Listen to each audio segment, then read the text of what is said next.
दोस्तों, बहुत बार आपने मूवीज में ऐसे सीन्स देखे होंगे जिनको देखकर ही हम मेस्मराइज हो जाते हैं, लेकिन हम जानते हैं कि फिल्मों के ये सीन्स फेक और एडिट करके बनाए होते हैं। लेकिन आज के इस वीडियो में हम आपको कुछ ऐसी रियल चीजों और प्लेसेस के बारे में बताएंगे जिनके बारे में सुनकर आपको विश्वास ही नहीं होगा कि वो एग्जिस्ट भी करते हैं। Number 10, conical shape structure of Singapore. क्या आप जानते हैं कि ये अजीब से दिखने वाली बिल्डिंग्स क्या हैं? सिंगापुर में ग्रासलैंड की टैम्पिनिस रोड पे ये कोन शेप के दो स्ट्रक्चर्स असल में वाटर स्टोरेज टैंक्स हैं। इनमें से हर एक में लगभग 25,000 क्यूबिक फीट पानी आ जाता है। हर टैंक का डायमीटर उसके वाइडेस्ट पॉइंट पे लगभग 36 मीटर है। लेकिन सबसे बड़ा सवाल यह है कि इन टैंक्स में पानी को स्टोर क्यों किया जाता है? हो सकता है कि आपको लग रहा होगा कि ये टैंक्स वैसे ही हैं जैसे हमारी बिल्डिंग्स की छत पे रखी पानी की टंकियां होते हैं, जिनमें जरूरत के लिए पानी स्टोर किया जाता है। और क्योंकि ये कोनिकल टैंक साइज में बड़े हैं, तो शायद इनसे पूरे शहर में पानी सप्लाई किया जाता हो। लेकिन असल बात यह है कि इन टैंक्स का इस्तेमाल वाटर प्यूरिफिकेशन के लिए किया जाता है। इसमें गंदा पानी स्टोर कर उसे प्यूरिफाई किया जाता है। नंबर 9, सीमा हम्बोल्ट।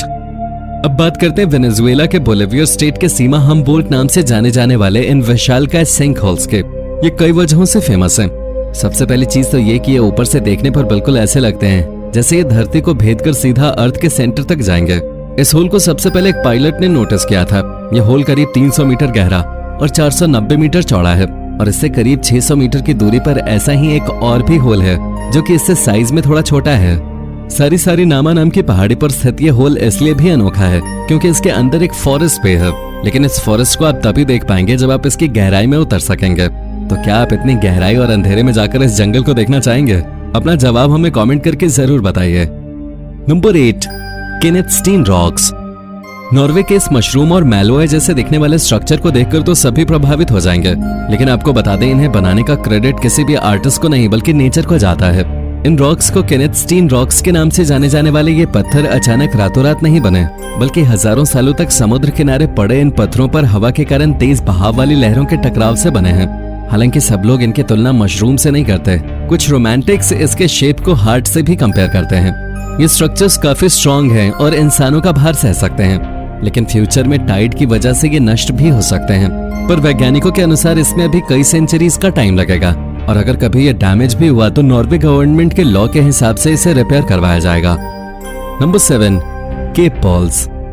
केप पोल्स काफी स्पेसिफिक और जियोलॉजिकल फिनोमेना है। ये छोटे छोटे पत्थर कैल्शियम सॉल्ट के कॉन्क्रीशन से बनते हैं। इनमें कैल्शियम सॉल्ट सॉलिड न्यूक्लियस के चारों ओर कॉन्सेंट्रेटेड लेयर्स के रूप में जमा हो जाता है, और फिर जब इनके ऊपर से लगातार पानी गुजरता है तो ये पॉलिश हो जाते हैं और इनकी ऊपरी परत पर एक अलग ही चमक आ जाती है। ये केप पोल्स बेहद सुंदर लगते हैं, लेकिन अगर आप इन्हें केव से बाहर निकाल कर लाएंगे तो जल्दी ही डिग्रेड होकर नष्ट हो जाएंगे। दुनिया में केप पोल्स का सबसे खूबसूरत कलेक्शन मेक्सिको के कार्लसबैड केव्स में पाया जाता है।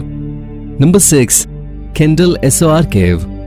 जो लोग भारत के अहमदनगर रीजन की केंडल एसओआर केव में जाना चाहते हैं, उन्हें खुद इससे जुड़े मिथकों को ध्यान में रखते हुए इस बात को पहले ही समझ लेना चाहिए कि वो अपनी लाइफ रिस्क में डाल रहे हैं। इससे जुड़ी कई हिंदू मान्यताएं भी हैं। असल में यहाँ पर 4 पिलर्स थे, जिनमें से अब एक ही बचा हुआ है, और ऐसा कहा जाता है कि जिस दिन ये चौथा पिलर भी गिर जाएगा उस दिन दुनिया का अंत हो जाएगा। बारिश के मौसम में यहाँ पर बाढ़ जैसी स्थिति बन जाती है, लेकिन सूखा मौसम होने पर यहाँ 30 से 60 सेंटीमीटर पानी तो जमा ही रहता है, और ये पानी भी एकदम आइस कोल्ड होता है, जिस पर कदम रखना आपके लिए इतना आसान नहीं होने वाला। इसके बावजूद यहाँ पर हिंदू धर्म के कई श्रद्धालु दर्शन के लिए आते हैं, क्योंकि इस मंदिर के बीचों बीच भगवान शिव की मूर्ति है। हालांकि कोई ये नहीं जानता कि यह मंदिर कब बना और कितना पुराना है, लेकिन ये माना जाता है कि यह मंदिर स्टोन एज के समय का है। आपको क्या लगता है, पिलर के ढहने पर दुनिया के खत्म होने वाली बात सच होगी या महज एक कहानी है? आप जवाब हमें कमेंट करके जरूर बताइए। नंबर 5, वेस्टको मकुआ स्काईलाइट्स। पहली बार जब लोगों ने हवाई में वेस्टको मकुआ स्काईलाइट्स की तस्वीरें देखी तो पहले तो उन्हें यह लगा था कि वो किसी भयावह स्ट्रक्चर को देख रहे हैं, लेकिन ये महज एक ऑप्टिकल इल्यूजन के अलावा कुछ नहीं था। इसको एक बार देखने पर जरूर आपको ऐसा लग सकता है कि ये किसी आग में फंसी हुई ट्विस्टेड ह्यूमन बॉडीज को मिलाकर बना हुआ एक स्ट्रक्चर है, लेकिन असल में ऐसा कुछ भी नहीं है। और ये वोल्केनिक इरप्शन के बाद निकले लावा से बना हुआ स्ट्रक्चर था। जो एक चीज इसको और भी अजीब बना देती है वो ये कि इसके ऊपरी होल से इसके अंदर बहते लावा को भी देखा जा सकता था। इस तरह के स्ट्रक्चर को लावा ट्यूब कहा जाता है। वैसे तो लावा ट्यूब्स काफी कॉमन है, लेकिन ये छिपे हुए रहते हैं और सिर्फ तब नजर आते हैं जब इनके ऊपर की जमीन कोलैप्स कर जाए, जैसा कि इस केस में हुआ। Number 4, Mexico Tetam. Mexico Tetam नाम का ये छोटा सा मेक्सिकन आइलैंड साइज में जितना छोटा है, यहाँ उतनी ही ज्यादा बड़ी मिथोलॉजिकल कहानियां प्रचलित हैं। ऐसा कहा जाता है कि तेज बारिश के मौसम में जब बाढ़ आती है तो आप गलियों में पिग्स को तैरते हुए देख सकते हैं। यहाँ पर वाटर लॉग्स इतने कॉमन है कि इस जगह को वेनिस ऑफ मेक्सिको के नाम से भी जाना जाता है। ऐसा माना जाता है कि ये वही जगह है जहाँ पर समस्त एज़टेक सिविलाइजेशन का जन्म हुआ। सबसे पहला एज़टेक सिटी टेनोच्टिट्लान था जिसे 1325 में खोजा गया था। लेकिन बहुत से लोग ये मानते हैं कि मेक्सिको टेटम में एज़टेक सिविलाइजेशन तब से रह रही थी जब आइलैंड मेनलैंड से मिलाया नहीं गया था। हालांकि अभी तक कोई ऐसा एविडेंस नहीं मिला है जो इस थ्योरी को सपोर्ट करता हो, लेकिन यहाँ की बिल्डिंग्स और स्ट्रीट्स के पैटर्न्स को इग्नोर भी नहीं किया जा सकता। आपको क्या लगता है कि सचमुच एज़टेक सिविलाइजेशन मेक्सिको के इसी आइलैंड पे उत्पन्न हुए थे? अपना जवाब हमें कमेंट करके जरूर बताइएगा। Number 3, prison tree of Australia. वैसे तो आपने बहुत से पेड़ देखे होंगे, लेकिन जैसा पेड़ आज हम आपको दिखाने जा रहे हैं उसको देखकर तो आपके होश ही उड़ जाएंगे। ये पेड़ ऑस्ट्रेलिया में है और ये कोई आम पेड़ नहीं है। जितना अजीब ये पेड़ देखने में है, इससे जुड़ी स्टोरी भी उतनी ही अजीब है। असल में इसके तने में एक होल है और ऐसा माना जा रहा है कि 19th सेंचुरी में इसे एज अ प्रिजन इस्तेमाल किया गया था और इसीलिए इसे डर्बी प्रिजन ट्री के नाम से भी जाना जाता है।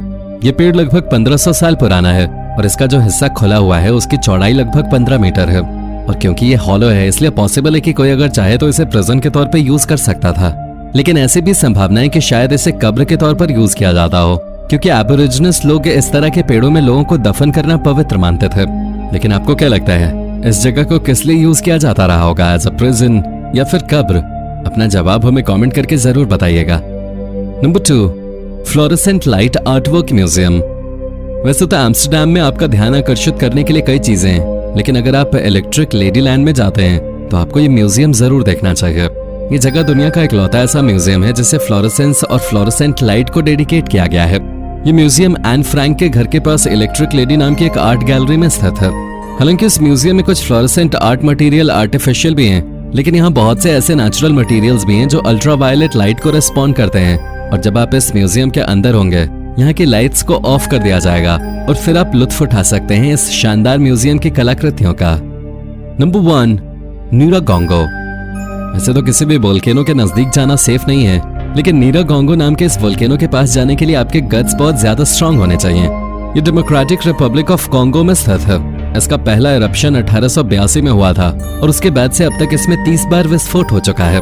इससे लगातार धुआं निकलता ही रहता है और इससे प्रोड्यूस हुआ लावा लेक भी दुनिया में सबसे बड़ा है।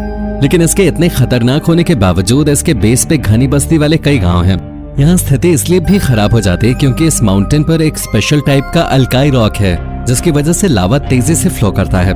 1977 में एक इरप्शन के दौरान इसका फ्लो 96 किलोमीटर पर आवर था। इसका लास्ट इरप्शन 2002 में हुआ था, लेकिन इसका ये मतलब नहीं है कि ये ठंडा हो गया है। एक खतरनाक ज्वालामुखी आज भी एक्टिव है और कभी भी इरप्ट हो सकता है। तो दोस्तों, थैंक्स फॉर वॉचिंग। हमारी ये जानकारी आपको कैसी लगी, अपना जवाब हमें कमेंट करके जरूर बताइएगा और ऐसे ही अन्य रोचक जानकारियों के लिए हमारे चैनल को सब्सक्राइब जरूर कर लें।